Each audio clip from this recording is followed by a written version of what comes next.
आदाब नमस्कार, मैं रिदा खानम। आप देख रहे हैं सियासत टीवी पर हिंदी समाचार। एक नजर डालते हैं आज की हेडलाइंस पर। मोहन भागवत ने बताई शाखा की शर्त, कहा किसी भी ब्राह्मण, मुसलमान, ईसाई को संघ में जगह नहीं। महाराष्ट्र में टूटेगा एमवीए, कांग्रेस के बयान से मिले संकेत, उद्धव ठाकरे और शरद पवार की बढ़ेगी मुश्किलें। आतंकी मुस्लिम ही क्यों होते हैं? गिरिराज सिंह के सवाल पर बोली महबूबा मुफ्ती, कहा गांधी, इंदिरा और राजीव को किसने मारा। बिहार चुनाव में मतदान से पहले छत्तीसगढ़ में अखिलेश यादव का बड़ा दाव, आरक्षण पर की बड़ी मांग। तेजस्वी यादव बोले बिहार के लोग रचने जा रहे इतिहास, आएगी नौकरी वाली सरकार। ऑस्ट्रेलिया में अब बच्चे नहीं चला पाएंगे सोशल मीडिया अकाउंट, सरकार ने कर दिया बैन। अब समाचार विस्तार से। आरएसएस में क्या मुसलमानों को शामिल किया जा सकता है? इस सवाल पर संघ प्रमुख मोहन भागवत ने अहम टिप्पणी की है। उन्होंने दो टूक कहा कि किसी भी ब्राह्मण, मुसलमान, ईसाई को संघ में शामिल नहीं किया जा सकता। ब्राह्मण ही नहीं, किसी भी अन्य जाति को संघ में शामिल नहीं किया जा सकता। किसी भी मुसलमान या ईसाई को आरएसएस में शामिल नहीं किया जा सकता। अब इस पर कांग्रेस का बयान सामने आया है। संविधान ऐसी कोई शर्त नहीं रखता है। संविधान के लिए सभी लोग जो है वो भारत माता के पुत्र ही है। फिर आप ऐसी शर्त क्यों रखते हो? आपने कहा कि व्यक्तियों का संगठन है। मेरे पास पत्र है सरदार वल्लभ भाई पटेल जी का, जो कहते हैं महात्मा गांधी की हत्या के बाद, जिनके पास रिपोर्ट है, वो रिपोर्ट ये कहता है कि पहचान नहीं सकते राष्ट्रीय स्वयंसेवक संघ जैसे गुप्त संगठनों, जिनके पास सदस्यों का कोई रिकॉर्ड नहीं है, रजिस्टर बना रहा है, के बारे में कोई विशेष व्यक्ति सक्रिय सदस्य है या नहीं, इसकी प्रमाणित जानकारी प्राप्त करना बड़ा कठिन होता है। फिर भी मुझे यह विश्वास दिलाया गया है कि दिल्ली में लगभग सभी राष्ट्रीय स्वयंसेवक संघ के कार्यकर्ता को पकड़ लिया गया है। ये सरदार वल्लभ भाई पटेल कहते हैं। आप देश के संविधान को अगर मानते हो, सही मायने में, कहने में और मानने में अंतर होता है, तो आप अपने संस्था का रजिस्ट्रेशन क्यों नहीं करते? मेरे पास एक इंटरव्यू है नीरू फुले जी का। नीरू फुले जी बहुत बड़े कलाकार थे, महाराष्ट्र के बहुत बड़े समाज सुधारक भी थे, सामाजिक कार्यों में उनका काफी बड़ा योगदान रहा है। उन्होंने कहा कि उनका एक इबू नाम का दोस्त था, इब्राहिम। वो शाखा में जाते थे तो उनको साइड में लेकर कहा जाता था कि आप लोग आओ, इसे मतलब ये मुसलमान है। उसके बाद वो युक्रांत में गए, युवा क्रांति दल में खेलने के लिए। तो ये सारी चीजें आरएसएस के बारे में सच्चाई महाराष्ट्र में तो एकदम खुले तरीके से, खुले किताब की तरह सबको पता है। इनके कथनी और कहनी में बहुत अंतर है। ये ब्राह्मणवाद की बात करते हैं, ब्राह्मण श्रेष्ठत्व की, जो कई ब्राह्मण नागपुर में नहीं मानते। नागपुर में ब्राह्मण समानता मानते हैं, देश के संविधान को मानते हैं, लेकिन संघ ऐसा मानता नहीं है। ये उनकी जो प्रैक्टिस है, कथनी और करनी का जो अंतर है ना, जो सब जगह स्पष्ट तरीके से दिखता है। जम्मू कश्मीर में उपचुनाव पर पीडीपी प्रमुख महबूबा मुफ्ती ने कहा कि सरकार को बने हुए 1 साल से ज्यादा का समय हो गया है। लोगों ने फैसला किया था कि एक मजबूत सरकार को चुनेंगे और यही वजह है कि एनसी कांग्रेस गठबंधन को करीब 50 सीटें मिली। मैं हैरान हूं कि एक मजबूत सरकार जिसके पास इतना बहुत बहुमत है, उनके पास लोगों को कहने के लिए एक भी बात नहीं है जिस पर वो लोगों से वोट मांग सके। उमर अब्दुल्ला को लोगों को बताना चाहिए कि 1 साल में उन्होंने क्या किया है। जानते हैं कि 1 साल हो गया, 1 साल से ज्यादा अरसा हो गया सरकार को बने हुए, और उस वक्त लोगों ने बहुत ही बढ़ चढ़ के असेंबली इलेक्शंस में हिस्सा लिया था। कश्मीर में जहां बाइकआउट होता था वहां भी लोग निकले बड़ी तादाद में, क्योंकि लोगों की मुश्किलात बहुत थी। लोग बहुत तंग आ गए थे, बिजली की वजह से, बिजली फीस की वजह से, महंगाई की वजह से, बेरोजगारी की वजह से। और जो उन दिनों में ये बुलडोजर चलता था, जहां किसी गरीब ने कोई 5 मरले 10 मरले पे अपनी वो छत बनाई होती थी, उसको तोड़ दिया जाता था, मुलाजमों को डिसमिस किया जाता था। तो उस वजह से लोगों ने फैसला किया कि एक सरकार को चुनेंगे जो एक मजबूत सरकार होगी, और यही वजह है कि एनसी कांग्रेस अलायंस को तकरीबन 50 सीटें मिली। मेंबर पार्लियामेंट भी इनको मिले, और अब राज्यसभा में भी और जो है 3 मेंबर मिले इनको। तो लोगों ने ये सोच को इनको वोट दिया कि हमें एक मजबूत सरकार चाहिए जो मैनिफेस्टो जो इनका होगा उस पर काम कर सके किसी झिझक के बगैर। मगर आप देखते हैं 1 साल हो गया है और ऐसे में इलेक्शन आ गया, नगरोटा का इलेक्शन आ गया, बड़गाम का इलेक्शन आ गया और एक कैंपेन चली।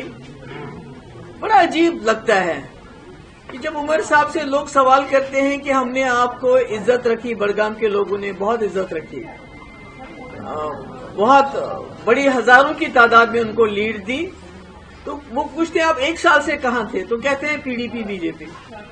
वो कहते हैं आपने वादा किया था कि हम स्मार्ट मीटर नहीं लगाएंगे, आपको फ्री बिजली देंगे, तो यहां से कहते हैं पीडीपी।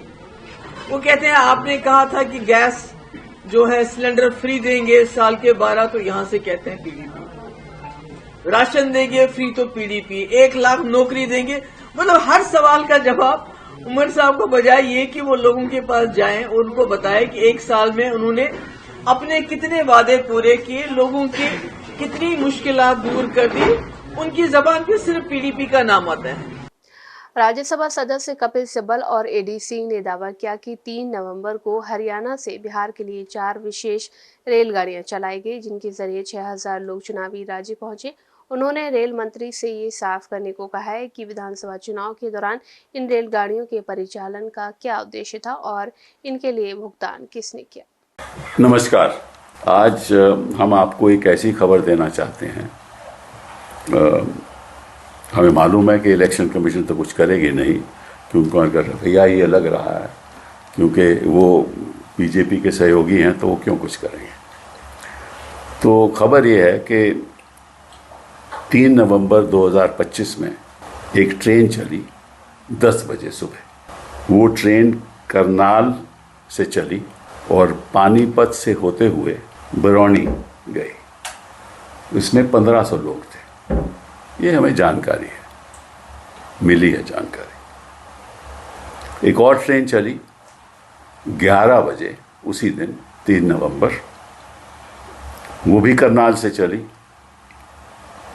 और वो वाया पटना भागलपुर गई।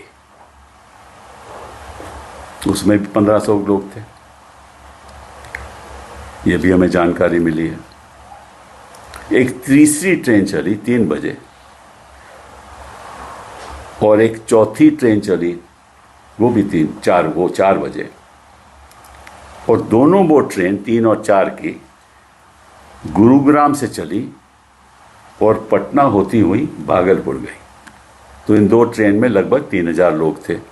रेलवे मंत्री जी से, वैष्णव जी से पूछना चाहता हूँ कि भैया वाकई में क्या ये स्पेशल ट्रेन चली या नहीं। इनकी जवाबदेही तो बनती है ना, तो पब्लिकली बताएं क्या ये स्पेशल ट्रेन चली। और जो मैंने कहा है 10 बजे, 11 बजे, 3 तारीख को, फिर 3 बजे, 4 बजे वहाँ पहुँची। और अगर ये चली तो सरकार ने स्पेशल ट्रेन हरियाणा से क्यों चलाया, जब छठ में तो चला नहीं पाए,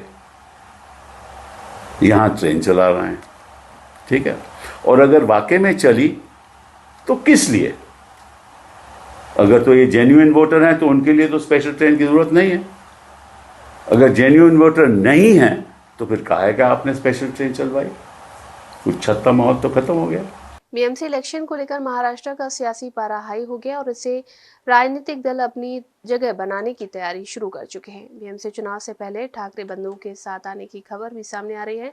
माना जा रहा है कि राज ठाकरे और उद्धव ठाकरे एक दूसरे के साथ मिलकर चुनाव लड़ेंगे। हालांकि महाविकास अघाड़ी के सहयोगी दल कांग्रेस ने स्पष्ट रूप से इसका विरोध किया था। ऐसे में अब सवाल उठता है कि क्या राज ठाकरे को महाविकास अघाड़ी में शामिल होकर चुनाव लड़ने दिया जाएगा। हालांकि अब कांग्रेस की ओर से साफ रूप से ये कहा गया है कि महानगर पालिका चुनाव कांग्रेस अकेले अपने दम पर लड़ेगी, यानी कि विपक्ष महागठबंधन दल एमवीए टूट जाएगा। इस बात का ऐलान कांग्रेस के सीनियर नेता विजय वडेट्टीवार ने किया है। उन्होंने कहा कि दुनिया की सबसे बड़ी महानगर पालिका मुंबई है। हमारे मुंबई महानगर पालिका नेताओं ने तय किया है कि हम स्वतंत्र रूप चुनाव लड़ेंगे, इसीलिए ये सवाल नहीं उठता है कि किसके लिए कितनी सीटें छोड़नी चाहिए। उन्होंने स्पष्ट रूप से कहा है कि कांग्रेस आलाकमान से चर्चा के बाद स्थानीय स्तर पर यह फैसला लिया गया है। जम्मू कश्मीर पुलिस द्वारा हरियाणा के फरीदाबाद से भारी मात्रा में विस्फोटक बरामद करने और एक डॉक्टर को गिरफ्तार करने के बाद केंद्रीय मंत्री गिरिराज सिंह ने मुस्लिम समुदाय पर विवादित टिप्पणी करते हुए पूछा कि आरोपी एक ही समुदाय से क्यों आते हैं, जिसका जवाब देते हुए महबूबा मुफ्ती ने कहा कि गांधी जी को किसने मारा, इंदिरा गांधी को किसने मारा, राजीव गांधी जी को किसने मारा। गिरिराज जी के इस पर जवाब देने के बाद ही हम बात करेंगे। महबूबा जी, बिहार के इलेक्शंस में अब धर्म के साथ मिलिटेंसी आ गई और गिरिराज सिंह ने ये बयान दिया है कि जितने भी मिलिटेंट मारे जाते हैं या पकड़े जाते हैं वो एक ही धर्म के क्यों होते हैं, और उन्होंने साथ में इसका पहलगाम का भी रेफरेंस दिया है कि पहलगाम में जिस तरह से जो कुछ हुआ वो भी एक धर्म और उसके मकसद से जुड़ा हुआ था। क्या कहेंगे? गांधी जी को किसने मारा था? एक मिनट, गांधी जी को किसने मारा था?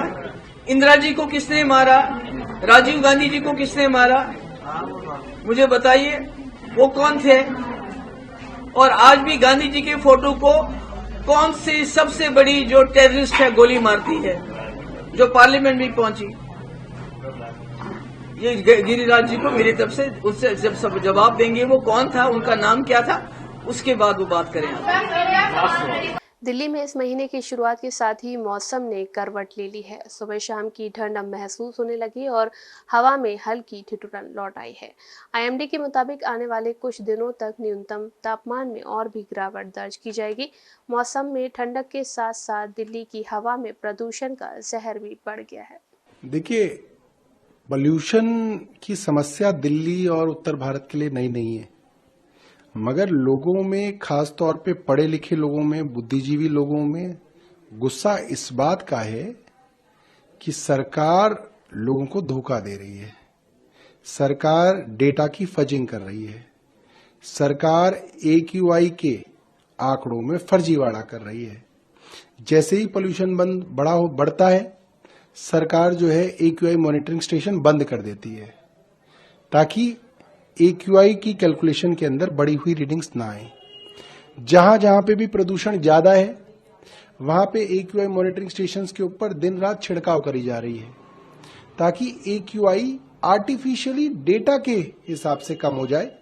मगर आप सोचिए कि जो लोग खांस रहे हैं, जुकाम है, बुखार है, आंखों में जलन है, अस्थमा हो रहा है, लंग्स के अंदर इन्फेक्शन हो रहा है, एलर्जी हो रही है, वो तो इन आंकड़ों से कम नहीं हो रही। तो लोग परेशान हैं और लोग इस चीज को देख के स्तब्ध हैं, शॉक्ड हैं कि कोई सरकार, DPCC, CPCB जैसी एजेंसीज जिनका काम है प्रदूषण को कम करना, वो बड़ी बड़ी एजेंसीज फर्जीवाड़े के अंदर लगी हुई हैं और खुल्लम खुल्ला फर्जीवाड़ा चल रहा है।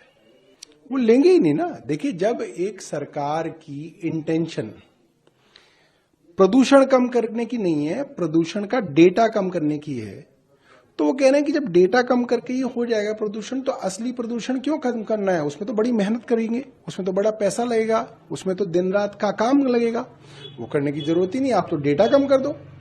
तो वो फर्जीवाड़ा करने की सरकार कोशिश कर रही है। वही यमुना के पोल्यूशन में भी करने की कोशिश की, वही हर जगह करने की कोशिश करते हैं। समाजवादी पार्टी के राष्ट्रीय अध्यक्ष अखिलेश यादव ने बिहार चुनाव में दूसरे चरण के मतदान से पहले बड़ा दांव चला है। छत्तीसगढ़ की राजधानी रायपुर पहुंचे सपा चीफ ने आरक्षण को लेकर बयान दिया है। उनकी मांग है कि आरक्षण भी उसी के आधार पर हो जितनी आबादी है। उन्होंने कहा कि लोग जागरूक हो गए हैं, हर जाति है कि उनकी गिनती है, हर व्यक्ति भी चाहता है कि उनकी जाति की गिनती हो। आजकल राष्ट्रीय पार्टियां भी रीजनल पार्टी को फॉलो कर रही हैं। भाजपा दबी जबान से कहती है कि जातीय जनगणना हो और जाति के आधार पर लाभ मिलना चाहिए। सही बात है कि कौन कहाँ पैदा होता है इसका किसी के हाथ में नहीं है, क्योंकि मैं उस परिवार में पैदा हो गया इसलिए मैं यादव हो गया, आप किसी और परिवार में पैदा हो गए तो आप वो हो गए। लेकिन एक अच्छी बात यह है कि इधर लोग जागरूक हो गए हैं और जागरूक होकर के पूरे देश में ये बहस छिड़ी हुई है। हर जाति ये चाहती है कि उसकी गिनती हो। पूरे देश में एक अच्छाई ये आई है कि हर व्यक्ति चाहता है कि उसकी जाति के बारे में गिनती हो और जानकारी हो। और ये बात यहाँ तक पहुँच गई कि राष्ट्रीय पार्टियाँ भी आजकल रीजनल पार्टीज़ का जो नैरेटिव है उसको फॉलो कर रहे हैं।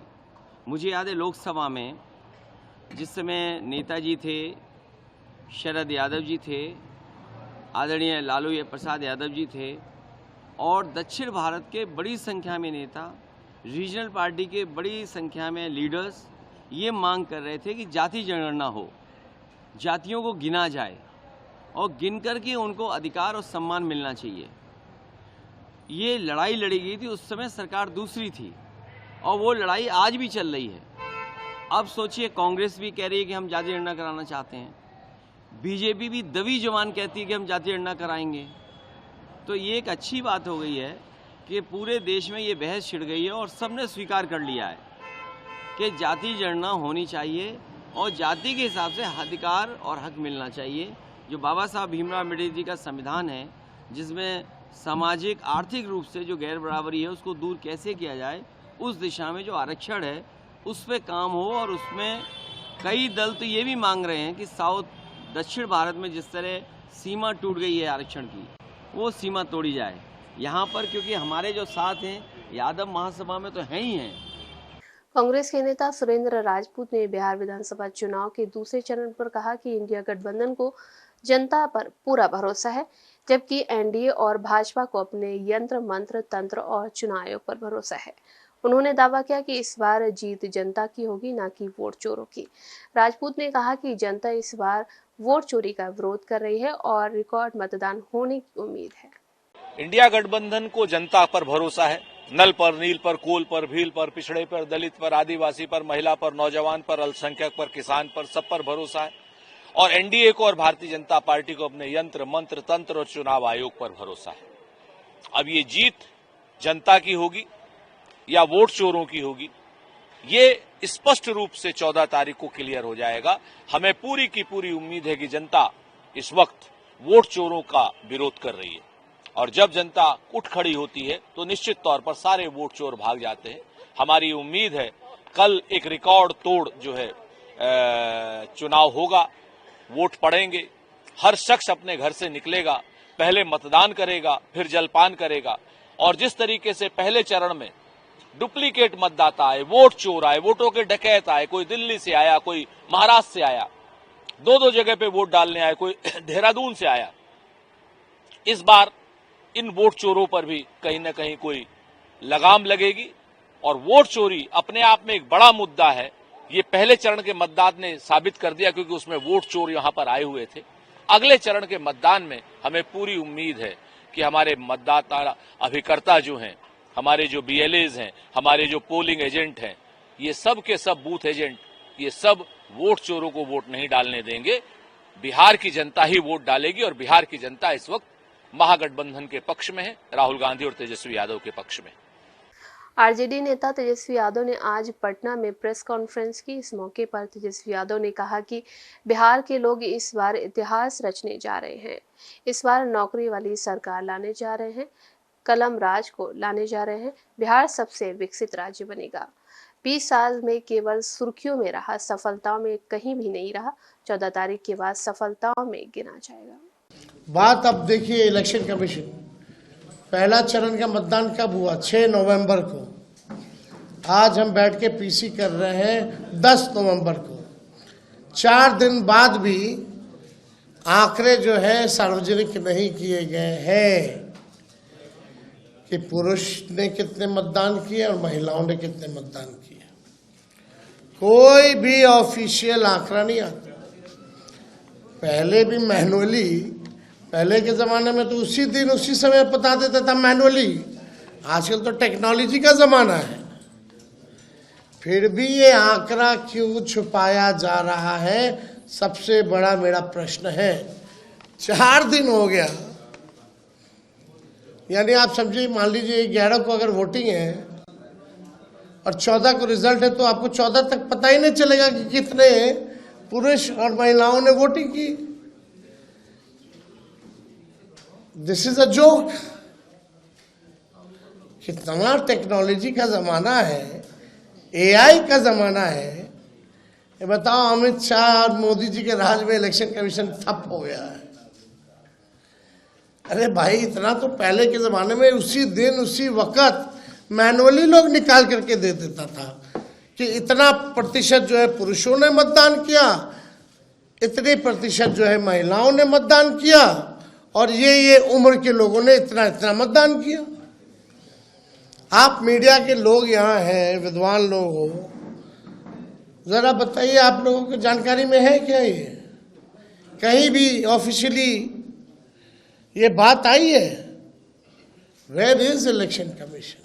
केंद्रीय मंत्री राजीव रंजन उर्फ ललन सिंह ने कहा कि वोट चोरी विपक्ष करना चाहते हैं। उनको लग रहा है कि वो चुनाव हार गए हैं। जब चुनाव हारेंगे तो हारने के बाद कुछ बोलने के लिए अभी से ही भूमिका बना रहे हैं।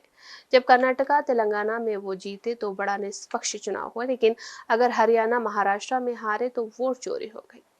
देखिए ना, उनको कोई एजेंडा उनके पास, तो पॉलिटिकल आदमी है ही नहीं, राजनीतिक समझदारी भी नहीं, कोई समझदारी नहीं है। वोट चोरी वो कर रहे हैं, करना चाहते हैं, आप कहिए तो उल्टे चोर कोतवाल को डांटे। जो चुनाव आयोग ने इनकी वोट चोरी को पकड़ा और जो गहन पुनरीक्षण करा के जो इस देश के नागरिक हैं उनका नाम अगर वोटर लिस्ट से कटा, तो वोट चोरी कौन कर रहा था? भाई चुनाव आयोग तो बार बार कह रहा है कि आदमी लाके खड़ा कीजिए ना, कि जो इस देश का नागरिक है उसके पास नागरिकता का कोई प्रमाण पत्र है, उसका नाम कट गया तो वो तो दे नहीं रहे। तो उनको भी ये लग रहा है कि चुनाव हार गए हैं। तो जब चुनाव हारेंगे तो चुनाव हारने के बाद कुछ बोलने का अभी से भूमिका बना रहे हैं। ये इस बात का प्रमाण है कि वो चुनाव हार चुके हैं और वो मान चुके हैं कि हम चुनाव हार रहे हैं। चुनाव हारेंगे तो यही सब कहानी गढ़ेंगे। उन्होंने जब कर्नाटक में जीत जाइए तो बड़ा निष्पक्ष चुनाव हुआ, तेलंगाना में जीत जाइए तो बहुत निष्पक्ष चुनाव हुआ, पश्चिम बंगाल में जीत जाइए तो बहुत निष्पक्ष चुनाव हुआ, हरियाणा में हार जाइए तो वोट चोरी हो गया, महाराष्ट्र में हार जाइए तो वोट चोरी हो गया। क्या नैरेटिव बनाते हैं? यही नैरेटिव पर देश के का उच्च पद ग्रहण कर। आरजेडी सांसद मीसा भारती ने कहा कि 1 दिसंबर से संसद सत्र शुरू हो रहा है, 19 तारीख तक चलेगा। बहुत सारे मुद्दे हैं जो हम बिहार के लिए उठाने का प्रयास करेंगे। उनमें से एक आरक्षण का भी मुद्दा था जो नीतीश कुमार के समय से मांग कर रहे हैं। देखिए, 1 तारीख से पार्लियामेंट का सेशन शुरू हो रहा है, 19 तारीख तक चलेगा और इस बीच में अभी चुनाव था और बहुत सारे मुद्दे हैं जो हम लोग पार्लियामेंट में बिहार के लिए खास तौर पे उठाने का प्रयास करेंगे। उसमें एक आरक्षण का भी मुद्दा था जो हम लोगों ने, आप देखिए कि जिस तरह से हम लोग महागठबंधन की सरकार बनी थी उस समय नीतीश कुमार जी में मुख्यमंत्री थे, जातीय जनगणना कराई गई, उसके अनुपात में हम लोगों ने आरक्षण दिया और हमारी मांग थी कि इसको, क्योंकि हम लोग को शुरू से अंदेशा था, आशंका थी कि ये भाजपा की सरकार इसको नहीं मानेगी और यही हुआ। उस समय 9वीं अनुसूची में शामिल करने के लिए कहा गया था और वो शामिल नहीं हुआ। तो बहुत सारे ऐसे मुद्दे हैं जो जनता से, देश हित के मुद्दे हैं, जनता के मुद्दे हैं, उनको लेकर के हम लोग। दूसरे चरण का चुनाव पर्चा दीदी फॉर्म दिया है, कल वोटिंग भी होनी है दूसरे चरण का, क्या लोगों से अपील रहेगा? लोगों से हम यही अपील करेंगे कि सब लोग अपने घरों से निकलें और अपना मतदान करें। और मतदान, क्योंकि बिहार की जनता को बताने की आवश्यकता नहीं है, बिहार की जनता बहुत जागरूक है और उनको पता है कि किस तरफ उनको वोट करना है, उनके बच्चों का भविष्य कहाँ है, कौन उनके बच्चों के भविष्य की बात कर रहा है, कौन बिहार की बेहतरी और तरक्की की बात कर रहा है। उनको पता है कि तेजस्वी ये सारी बातें कर रहे हैं, महिलाओं को पता है कि उनकी बेहतरी और सुरक्षा किस में है। तो तेजस्वी पे सभी लोग भरोसा कर रहे हैं और मुझे लगता है कि महागठबंधन की सरकार। ऑस्ट्रेलिया ने बच्चों की ऑनलाइन सुरक्षा को लेकर 16 साल से कम उम्र के बच्चों के लिए सोशल मीडिया पर पूरी तरह से प्रतिबंध लगाने का ऐलान कर दिया है। प्रधानमंत्री एंथनी अल्बनीज ने स्पष्ट किया है कि बच्चों की मानसिक सेहत और उनके विकास को सुरक्षित रखने के लिए कानून बेहद जरूरी था। नया नियम दिसंबर 2025 से लागू होगा और इसके बाद किसी भी बड़े सोशल मीडिया प्लेटफॉर्म पर 16 साल से कम उम्र का कोई बच्चा अकाउंट नहीं बना सकेगा और न ही कोई पुराना अकाउंट चला पाएगा। ऑस्ट्रेलिया सरकार ने ऑनलाइन सेफ्टी अमेंडमेंट बिल 2024 पेश किया है, जिसके मुताबिक देश में किसी भी बच्चे को 16 साल की उम्र से पहले सोशल मीडिया का उपयोग करना गैर कानूनी होगा। इसका मतलब यह है कि प्लेटफॉर्म को ऐसे सभी अकाउंट बंद करने होंगे जिनके यूजर की उम्र 16 साल से कम है। सरकार का कहना है कि ये कानून बच्चों को इंटरनेट पर बढ़ते खतरों से बचाने के लिए बनाया गया है। सरकार ने स्पष्ट किया है कि ये नियम लगभग सभी बड़े सोशल मीडिया प्लेटफॉर्म पर लागू होगा। इसमें Facebook, Instagram, TikTok, Snapchat, x, YouTube, Reddit और किक जैसे प्लेटफॉर्म शामिल हैं। इन प्लेटफॉर्म पर उम्र सीमा से नीचे किसी भी यूज़र का मौजूदा अकाउंट रखना, उसे चलाना या नया अकाउंट बनाना कानून का उल्लंघन माना जाएगा। इन प्लेटफॉर्म को बच्चों की उम्र की पहचान के लिए कड़े वेरिफिकेशन सिस्टम भी लागू करने होंगे। हिंदी समाचार बस यहीं समाप्त होता है। मुझे दे इजाज़त, आप बने रहे सियासत टीवी के साथ।